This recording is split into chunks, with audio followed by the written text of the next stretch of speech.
Sasakyan ng BJMP na maghahatid sa isang Chinese PDL na galing sa korte, tinambangan ng 6 na armadong suspect sa Parañaque. Isang jail personnel, sugatan. Gumanti ng pamamaril ang mga BJMP personnel katuwang ang PNP. Ang isa sa mga sasakyan ng mga suspect, bumangga sa puno habang nakatakas ang isa pa. 6 na suspect ang naaresto, 2 sa kanila ay Chinese din. Sinisiyasat na kung bukod sa pananambang, layo ng mga suspect na patakasin ng Chinong PDL.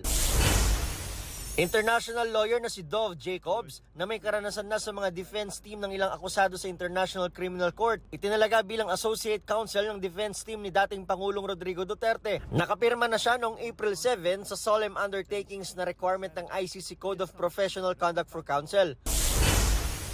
Pinay tennis sensation Alex Ayala naghahanda ng lumaban sa 2025 French Open sa Mayo. Kampante raw si Ayala matapos ang historic run sa Miami Open na nagresulta sa pag-akyat niya sa number 73 sa ranking ng World Tennis Association.